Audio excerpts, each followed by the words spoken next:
All right, everybody. Good morning. Good morning. My name is Daddy. We're learning how to law. Out here, sitting in the shade right now. It's actually pretty nice. But for those of you who are east of me, prepare for snow and rain. Lots of snow and lots of rain. Um, this last week, I had 3, maybe 4 days of rain. So you guys are gonna get that as well. Here in another 3 days here in Colorado-ish, if it hasn't hit you already. Um, Lots of snow headed your way. The wife sent me pictures of the weather that just passed us. It's got the pass between Colorado and Idaho closed with snow right now. So really, really thick snow. So yeah, just be careful because it's nice right now, but it feels like there's more weather headed out in like another 2-3 days. We'll probably get it. So expect more weather. Okay. That being said, today's video we're going to be discussing illegal detainment. So as you all know, we've been dealing with, I've been reading the privacy policy, the photography policy, and I started with the terms of use. However, terms of use is going to take forever, so we're going to get back to the laws just for a little bit right now. Now, something very specifically that was said in the cease and desist letter, aside from you guys may not come back and you guys may not speak to us ever, right? Like, right, denying us a whole bunch of rights that way. But they told us very basically that nothing they did constitutes as illegal detainment. Right now, we're going to see just what the different types of illegal detainment are, and then we're going to take a look and see the codes that follow or that protect us here in Colorado and in Idaho. Because again, know your rights, people. The more you know, the better you can protect yourselves. I just got out of the shower. My hair is everywhere, so that's, yeah, just bear with me, okay? Now, so illegal detainment or false imprisonment. Idaho Code, I can turn it sideways so that way I can see it better. There we go. Idaho Code, subsection 1A-2901. 1 year county, $5,000 fine occurs when someone is detained or confined without proper legal justification or consent. Now, this is important because they like to go and state that no sane person, blah, blah, blah, blah. And let me actually go find the letter for you so I can read it verbatim. Hold on. Let me pull it out of this FedEx real quick. All right, so let me find the correct page. 1 second. They say, first, you allege that our company illegally detained you at one of its store locations. That accusation is without merit. At no time were you restrained physically or otherwise. Okay, so they think that you have to physically restrain someone in order to illegally detain them. Okay, so, right, keep that in mind. Nor were you subject to any condition that would lead a reasonable person to believe they were not free to leave. I will discuss that in just a second. Next page. Under well-established Fourth Amendment principles, right? So we're going to discuss the Fourth Amendment because that protects our personal documents along with our privacy. A detention occurs only when a reasonable person would not feel free to leave or to end the encounter. Oh yeah, thank you, Fourth Amendment. Ooh, I love the Fourth Amendment. Oh man. If a person is objectively free to depart, there is no detention and certainly no illegal one. You remain free to leave at all times during your interaction at the store. Now, that's their take.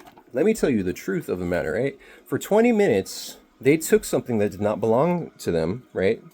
In this instance, my wife's driver's license, and then they, during that 20-minute time frame, they decided they were going to take it, copy down all of the information onto a piece of paper of theirs, the one that I've shown you in previous videos.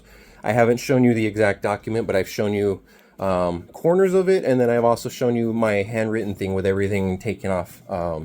Okay, that's in a previous video. Go check that out. Right, but again, for 20 minutes, they took something that did not belong to them, right?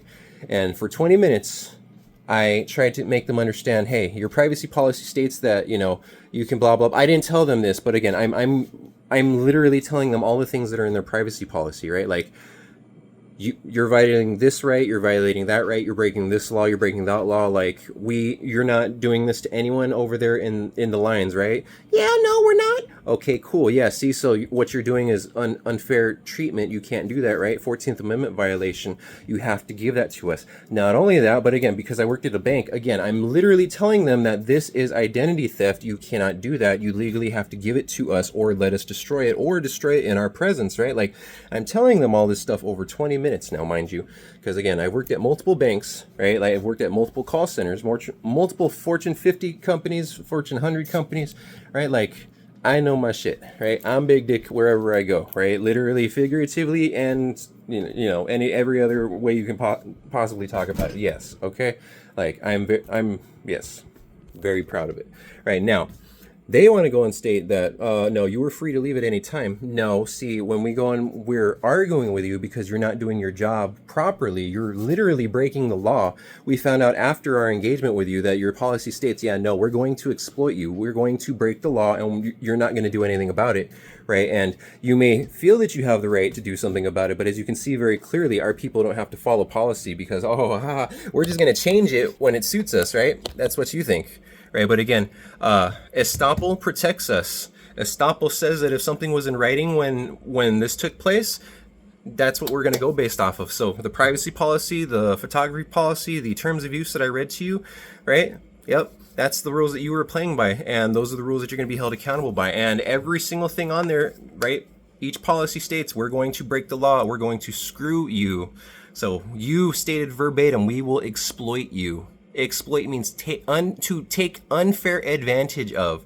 We're going to take unfair advantage of you. That's what you stated to people, right? So again, you want to hide these policies. You want to deny us our rights. You illegally detained us. Now let's get back to the story, okay? So illegal detainment in Idaho, 1 year county jail, $5,000 fine occurs when someone is detained or confined without proper legal justification or consent. So again, you don't have the right and you don't have our permission to take what you did, and you don't have the right to keep it, and you don't have the right to write it down on a piece of paper and now claim that you've converted it into your property. You don't have that right, okay? So again, illegal detainment, thank you. No sane person would allow a stranger to take possession of their government-issued, personally protected information, let alone it to be copied against their objections for whatever the reason. The fact that we were in the store for roughly 20 minutes when all it was supposed to be was a quick in and out scenario through multiple protests to give it back, delete the information, let us go to another line where they weren't going to write the information down even after the fact, allow us to look at, change, or delete any of the material in their possession. They even denied our right to revoke consent. Then, during the second encounter, they used an unnecessary show of force in order to intimidate me into leaving the building. The female manager specifically is on camera violating my rights. During the third encounter with your male manager, we were held against our will for a lengthy amount of time. It was like an hour and a half, where he found it hilarious while on camera to violate my rights. Again, during this encounter, the supervising sergeant with the Lewiston Police Department showed up and further violated my rights, even going so far as to threaten arrest. Total time spent at location against my will was near 1.5 hours. 5 hours of illegal detainment was threatened by the male manager on camera.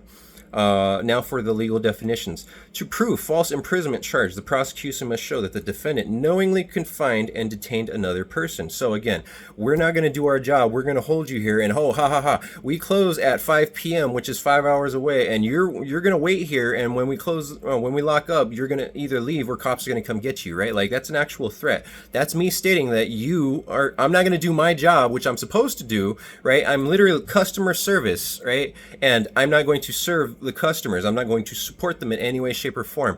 Your policies, which state very clearly multiple times over each document, you have to read this. Please read this carefully. Very important things in here, right? You're denying us our rights. So again, male manager, female manager, and everyone that I spoke to on day one, you all get in trouble. Every single one of you implicated yourselves. So every single one of you is going to face criminal charges and civil charges. But again, I must prove that they did so without the person's consent. I adamantly denied it from day one up till now, and did so without any proper legal authority. You stated you violated the law and you had to change your policy based off of our interaction. You stated that in your cease and desist letter. So again, I don't have to prove anything. You already, right? Idaho Code, subsection 18-2901, false imprisonment defined. False imprisonment is the unlawful violation of the personal liberty of another. That means you denied us our rights, you get in trouble. Thank you very much, Idaho Criminal Code. Now, to follow that up, in Colorado, CRS subsection 18-3-303, false imprisonment is defined as knowingly confining or detaining another person without the consent and without legal authority. It is typically a Class 2 misdemeanor punishable by up to 120 days in jail and a fine of up to $750.